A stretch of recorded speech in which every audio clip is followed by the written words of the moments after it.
The magician elephant. ये कहानी है एक शहर के बारे में जिसका नाम ब्लाटीज है। यहाँ बहुत से लोग जादूगर थे और वो मजेदार से जादू करके अपनी जिंदगी से लुत्फ उठाते थे। खैर वक्त बदला जैसे कि बदला करता है और ये बदलाव अच्छा नहीं था। एक बहुत बड़ी जंग होती है जिसके बाद इस शहर के लोगों ने यकीन करना छोड़ दिया था और अब इस शहर में कोई भी जादू नहीं करता था। इस शहर में अजीब से बादल आ गए थे जो ना बरसते थे और ना ही घटते थे। पूरे शहर में मायूसी का आलम था और लोगों ने यकीन करना छोड़ दिया था। लेकिन अब इस शहर में खुशियां दोबारा से आने वाली है जिसके लिए आपको ये कहानी आखिर तक सुननी पड़ेगी। पीटर एक यतीम है जिसे एक फौजी पाल रहा है। ये फौजी जिंदगी के खतरों के बारे में जानता है, इसीलिए ये इस बच्चे को इसी तरह तैयार कर रहा है। वो उसे एक सिक्का देता है ताकि वो बाजार से मछली और ब्रेड लेकर आए। जितनी ही पुरानी ब्रेड होगी उतनी ही वो तुम्हारे दांतों के लिए अच्छी होगी और छोटी मछली से उसे भूखा रहने की आदत होगी। वो फौजी पीटर को इस बात का यकीन दिलाना चाह रहा था कि ये दुनिया जालिम है। पीटर बहुत खुश इखलाक बच्चा था और शहर का हर शख्स उससे बहुत खुश था। वो अब बाहर शहर में सामान लेने जाता है। वो बहुत खुश दिख रहा था। अब वो मछली लेने ही वाला था कि उसे एक साइकिल वाले की टक्कर लगती है और इसका सिक्का गिर जाता है जो कि एक सुर्ख रंग के टेंट के पास जाकर रुकता है। उस टेंट पे मौजूद एक नोट पर लिखा गया था कि एक सिक्के के बदले में आपके मन से उठने वाले मुश्किल सवालों का जवाब दिया जाएगा। इस बेचारे के पास सिर्फ एक ही सिक्का था। बहरहाल वो इस टेंट के अंदर चला जाता है। वो टेंट बाहर से जितना छोटा नजर आ रहा था अंदर से उतना ही बड़ा था। अंदर मौजूद एक जादूगर उसे बताती है कि अगर तुम डिनर लेकर घर ना गए तो तुम्हारे अंकल गुस्सा कर जाएंगे। वो उसे देखकर हैरान था कि ये जादूगर इसके बारे में कैसे जानती है। अब वो जादूगरनी उससे पूछती है कि एक दिन भूखा रहना चाहते हो या सारी जिंदगी सच्चाई से अनजान रहना चाहते हो। उसका सवाल सुन के पीटर सोच में पड़ जाता है। इसके मन में बहुत से सवालात थे, इसलिए वो जादूगरनी उसे बताती है कि एक सिक्के से सिर्फ एक ही सवाल पूछ सकते हो, इसलिए सोच कर पूछना। बहरहाल वो उसे पूछ लेता है कि जंग के दौरान उसकी बहन जिंदा थी, मुझे बताओ मैं उसे कैसे ढूंढ सकता हूँ। जिसके जवाब में वो उसे एलिफेंट का पीछा करने को कहती है। इस शहर में कोई हाथी ना था। इसका जवाब सुनकर वो हैरान था।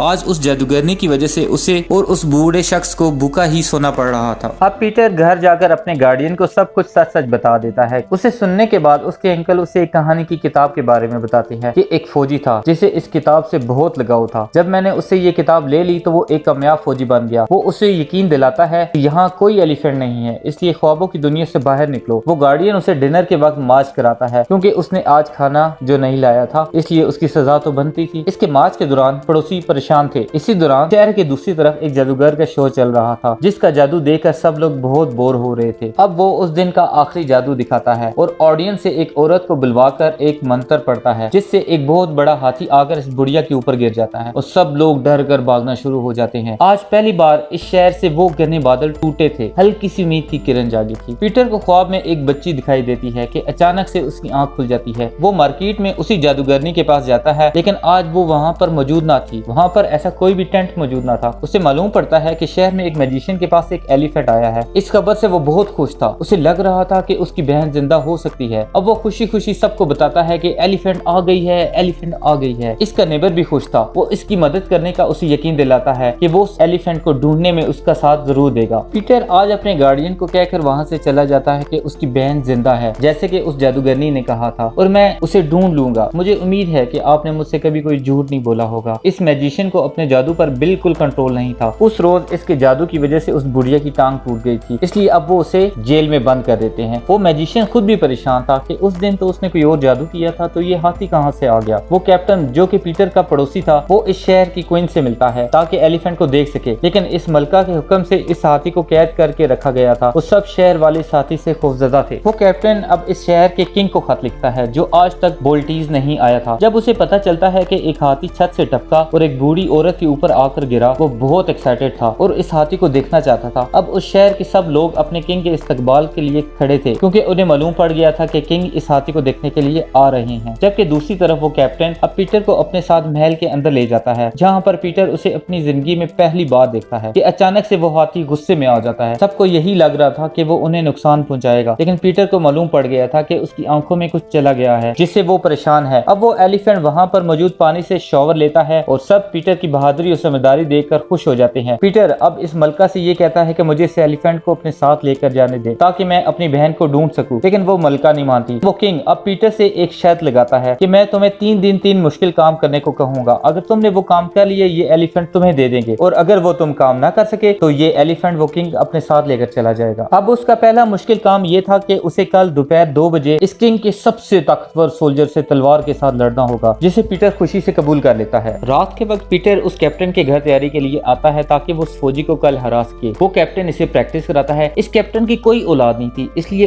उसकी बेगम के दिल में पीटर के लिए बहुत मोहब्बत थी। उसी रात एक और बच्ची को अपने सपने में एक हाथी दिखता है और वो अपनी नैनी को इसके बारे में बताती है और बताती है कि मुझे ऐसे लगा कि वो एलिफेंट मुझे कहीं लेकर जाना चाहती है, लेकिन वो नैनी जो कि बाहर की दुनिया से मुकम्मल खौफजदा थी, इसलिए अब वो इस बच्ची को अपने साथ इस ऑर्फनेज वाले घर में रखती है। उस नैनी को ख्वाबों की दुनिया पे बिल्कुल यकीन नहीं था। रात के वक्त उस एलिफेंट को भी सपना आता है कि वो अपनी फैमिली के साथ है। वो अपनी फैमिली के साथ बहुत खुश दिखाई दे रहा था, लेकिन अचानक से उसकी आंख खुल जाती है। थोड़ी देर बाद वो पीटर उस हाथी के पास आता है और बताता है कि तुम्हें मेरी बहन ढूंढने में मेरी मदद करनी पड़ेगी। वो चाहता था कि वो हाथी उसे मैप में उसकी बहन का पता अभी बता दे और उसको ना लड़ना पड़े, लेकिन ऐसा मुमकिन नहीं था। वो ना चाहते हुए भी कल उसे लड़ना पड़ता है। अब अगले रोज बहुत से लोग ये लड़ाई देखने के लिए आ रहे थे और पीटर भी हाथी जीतने के लिए मैदान में उतर पड़ा था। इन दोनों की लड़ाई शुरू होती है और पीटर वहाँ से भाग पड़ता है। इस सोल्जर का नाम सुनकर उसे याद आ जाता है कि ये तो वही फौजी है जिसे उसके गार्डियन ने तैयार किया था। वो उसकी कमजोरी को जानता था, जो कि फेरी टेल वाली किताब थी। अब वो उस किताब को ढूंढने के लिए निकल पड़ता है। वो बाजार में से उस तलवार के बदले में एक बड़ी मछली लेकर वहाँ से भाग जाता है और वो फौजी भी इसका पीछा करता है। पीटर वो शानदार सी मछली अपने अपार्टमेंट से बाहर कुछ बिल्लियों को दे देता है, जिसकी वजह से उसके गार्डियन इन बिल्लियों की चालों में मसरूफ हो जाते हैं और वो चालाकी से वो फेरी टेल वाली किताब चुरा लेता है। अब वो इस किताब का इस्तेमाल करके उस सोल्जर को लड़ाई से रोक लेता है। उसे वो किताब देखकर अपनी माँ की याद आ जाती है और वो अब पीटर के आगे झुककर अपनी हार मान लेता है। अब पीटर को जीतते हुए देखकर वहाँ पर मौजूद सब लोग बहुत खुश थे। किंग भी खुश था और वो हाथी भी खुश था। वो किंग अब पीटर की चालाकी से बहुत खुश था, क्योंकि उसने बड़े हैरत अंगेज तरीके से न सिर्फ उस सोल्जर को हराया, बल्कि उस किंग की सबसे पुरानी और कीमती तलवार को भी बेच दिया था, वो भी सिर्फ एक मछली खरीदकर। अब वो किंग उसे दूसरा मुश्किल काम ये देता है कि कल वो सबके सामने उड़कर दिखाएगा। उसे ये सोचकर भी मजा आ रहा था कि जबकि पीटर परेशान था, उस हाथी को प्यास लगी हुई थी। अब पीटर उसके पास जाता है ताकि उसके लिए पानी लेकर आ सके। वो उसे बातें करता है। इस हाथी को उसकी बातें तो समझ नहीं आ रही थी, लेकिन उसे कुछ उम्मीद पीटर के चेहरे से नजर आ रही थी। उम्मीद ऐसी चीज है जो एक शख्स से दूसरे शख्स तक पहुंचती है। अब इसकी वजह से इस शहर का हर शख्स खुश था और सबके दिलों में उम्मीद की किरणें जागना शुरू हो गई थी। अब पीटर की बहन को भी आसमान में हाथी की सूरत में एक उम्मीद की किरण नजर आती है। अब वो खुशी से अपनी नैनी को बताती है कि शहर में एक एलिफेंट आया है, लेकिन इसकी नैनी को उसकी बात पर यकीन नहीं था। लेकिन अचानक से उसे उसी बच्ची का सपना याद आ जाता है और वो मान जाती है। वो बुढ़िया हर रोज इस जादूगर के पास आकर इसी बात का रोना रोती थी कि उस जादूगर ने मेरी टांगे तोड़वाई है, वो भी एक एलिफेंट गिराकर। और वो उससे हर बात यही यकीन दिलाता था कि वो एक लिली का गुलदस्ता बनाना चाह रहा था, लेकिन ये हाथी कहाँ से टपक पड़ा